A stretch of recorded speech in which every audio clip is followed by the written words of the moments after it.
Celebrity contestant na naglaro nga po sa isang segment ng isang noontime show, Binatikos. So yun nga po mga kaparokya, katakot-takot na pambabatikos nga po ang natanggap ng celebrity contestant na naglaro nga po sa isang segment ng isang noontime show. Ano-ano bang mga segment na pwedeng mag-guest or maging participant ang isang celebrity? Sa It's Showtime, of course, nandiyan po ang Laro-Laro Pick. Kamakailan niya po, buong isang linggo nga po ang participant or contestant nga po sa Laro-Laro Pick ay ang mga celebrity. Dahil, guys, ang kalahati nga po ng matatanggap or mapapanalunan nila sa jackpot round ay mapupunta nga po sa mga naapektuhan ng lindol na tumama nga po sa bansa, lalo na po sa kabuuan ng Mindanao, halos kabuuan po ng Mindanao. At 7.8, malakas nga po, magnitude 7.8 na lindol nga po ang tumama sa Mindanao-an. At ang kalahati nga po na mapapanalunan ng celebrity contestant or yung celebrity na maglalaro nga po sa nasabing segment ay mapupunta sa naapektuhan ng lindol. Of course, nandiyan din po yung The Age is Right ng 8 Bulaga. May mga celebrity, lalo na yung mga karamihan dito ay mga nag-viral na video or let's say mga celebrity. We consider yung mga vlogger ay celebrity na rin, lalo na kung mga nakikilala or unti-unti na itong nakikilala. Pwede pong mag-participate ang mga celebrities sa nasabing segment. But anyway, ang pag-uusapan natin ay walang iba kundi ang It's Showtime. Sa isang segment nga po ng It's Showtime na Laro-Laro Pick ay naglaro nga po ang kapuso artist na si Bianca De Vera. At dahil nga po hindi nito nasagot ang tamang kasagutan sa katanungan sa jackpot round ay katakot-takot na pambabatikos nga po ang natanggap ni Bianca De Vera. At ilan lang po dyan guys yung sinabi ng mga netizen na wala nang ganda, wala pang utak. So hindi naman din po natin mapiplease yung mga netizen na magbabatikos or magsasabi sa atin ng hindi maganda dahil opinion nila yun at reaction nila yun. We cannot please anybody kung ano man po ang magiging opinion nila. But again, para sa akin ay hindi po lahat, kahit celebrity ka po, ay hindi mo alam ang lahat ng kasagutan o mga bagay-bagay dito sa mundo. Wala po perfecto, pero may mga netizen na akala mo ay mga perfect, lahat ay alam mo, lahat ay alam nila rather. Pero bago tayo magbigay ng komento with regarding nga po dito, ay panoorin po muna natin yung nangyari about sa Laro-Laro Pick. Nakalayo yung sa kanina. Dear Charo, the question is, no coaching please. Ang ganda mo sa type. Ayan, dito tayo guys. Sa unang umere, ang Big Brother. So yun ang tanong ni Vice Ganda, sa ang bansa unang umere ang Big Brother. Bali si Bianca De Vera guys ay produkto din po ng Pinoy Big Brother. So baka may idea si Bianca De Vera kung saang bansa unang umere ang Big Brother. So, tuloy natin guys. Sa bansang ito din matatagpuan ang ICC headquarters.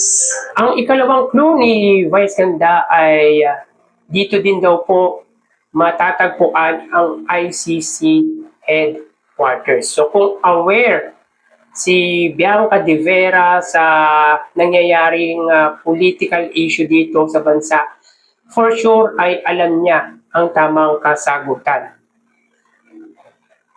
So tuloy natin guys. Bianca! Go! America? America? United States of America? United Kingdom? So yun po ang naging kasagutan ni Bianca De Vera. America, United States of America, United Kingdom. So ibig sabihin, ay wala siyang idea at hindi niyo po alam ang tamang kasagutan. Hindi po siya sure sa kanyang sinagot sa jackpot round. Well, hindi na po natin tatapusin guys, pero ang tamang kasagutan po dyan ay Netherlands. Pero ang unang pumasok sa isip ko guys, ako bilang isang ordinaryong Filipino na nanonood ng noontime program ay The Hague. So ibig sabihin mali po ako. Patunay lang po yan guys na hindi natin alam. Hindi natin alam lahat. Mapa-artista ka man po, mapa-celebrity, inhenyero, engineer, at ikaw po ang pinakamatalinong tao dito sa buong mundo. Hindi lahat or hindi ibig sabihin ay lahat ay alam mo. Wala pong perfecto kahit yung pinakamatalino pa po dito sa buong mundo. Even yung presidente, mga news anchor, hindi po nila alam lahat ng kasagutan, bumabalot or mga bagay-bagay na bumabalot dito sa ating bansa or sa buong mundo. So yun nga po, katakot-takot na pambabatikos ang natanggap, naranasan ni Bianca De Vera. At meron niyang nagsabi na maganda lang pero walang utak. At meron din nagsabi wala nang ganda, wala nang utak. At bobo, mga ganyan guys na mga komento na para sa akin ay hindi maganda. Sa totoo lang guys, maraming matatalino dito sa social media. Maraming perfect. Pag meron po silang hindi nagustuhan, ay kung ano-ano na pong negative ang sasabihin nila. May iba pa nga, minumura, yung iba talaga katakot-takot na pambabatikos ang ginagawa. Pero again, mga kaparokya, isa lang po or tatlo lamang po ang dahilan kung bakit hindi nga po nasagot ni Bianca De Vera ang tanong. Unang-una ay na-pressure siya. Pwede na-pressure si Bianca De Vera. Of course, 5 seconds, medyo mabilis lang yon at kailangan mag-isip ka muna. At pressure ang isa sa dahilan sa nakikita natin kung bakit hindi po nasagot ni Bianca De Vera ang tamang kasagutan sa tanong. Pangalawa ay she doesn't really care about political issue. Hindi siya aware sa mga nangyayari sa bansa. Siguro masyadong busy si Bianca De Vera para pagtuunan pa ng pansin ang mga nangyayaring political issue dito sa bansa. And yet, masyadong toxic ang usaping politika sa bansa. Yun ang isa sa katotohanan. At ang pangatlo ay hindi niya talaga alam. Pero guys, produkto siya ng Pinoy Big Brother. Pwedeng alam niya yung kung saan unang umere ang Pinoy Big Brother, nga lang ay na blackout or let's say na dead air, nakalimutan niya dahil she's under pressure. Yun, mga guys ang pwedeng maging dahilan. Pero yun nga po guys, naniniwala po tayo na hindi nga po aware si Bianca De Vera sa nangyayaring political issue dito sa bansa. Dahilan kung bakit kahit madali, kahit nagbigay na nga po ng clue si Vice Ganda, ay hindi nga po niya nasagot ang tanong. So, guys, siguro ang dahilan ng pambabatikos ay pwedeng nangihinayang sila sapagkat sayang nga naman pong matatanggap ng naapektuhan ng lindol kamakailan. And yet, siyempre, may mga tao guys na ang tingin nila sa celebrity ay matatalino, mga perfect. So hindi guys, hindi po ganun. Hindi po lahat ng celebrity, hindi po lahat kahit yung mga abogado, kahit po yung mga doktor, inhenyero, ay hindi po alam ang lahat-lahat ng katanungan. Kumbaga, hindi po nila kayang sagutin ang lahat ng katanungan na bumabalot o mga bagay-bagay na bumabalot dito sa mundo. Well, kayang-kaya naman din pong tumulong ni Bianca De Vera sa mga naapektuhan ng lindol. Kaya wag na po natin gawing big deal kung hindi man po nasagot ni Bianca De Vera ang kasagutan sa jackpot round ng Laro Pick. Even sa Itbulaga guys, nangyayari din po yan. Even yung mga host may katanungan sila na hindi po nila alam.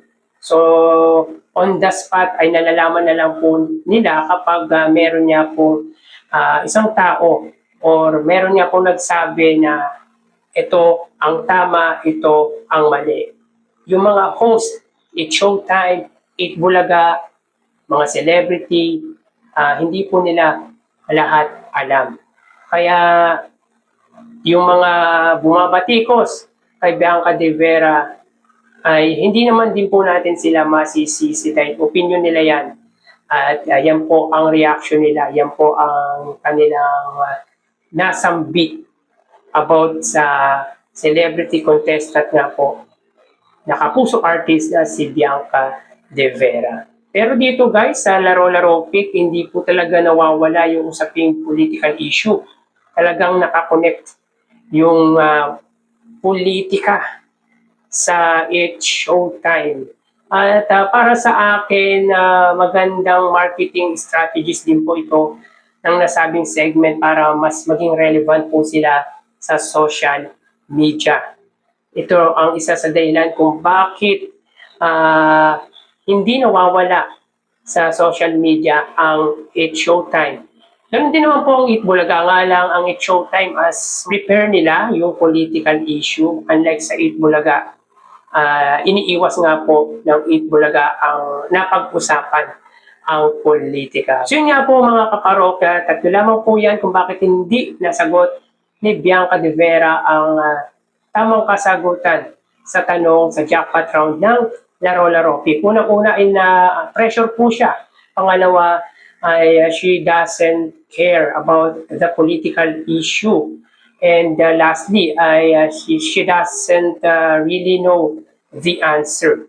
Dahil masyadong busy na siguro si Bianca De Vera at hindi niya talaga alam ang tamang kasagutan. At sa mga bumabatikos kay Bianca De Vera, hindi po lahat ng celebrity, hindi po lahat ng nilalang dito ng Panginoon ay alam ang tamang kasagutan. Wala pong perfect na ginawa ang Diyos.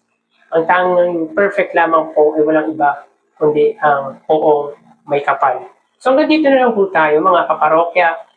Magpapaalam na po tayo. Thank you and God bless.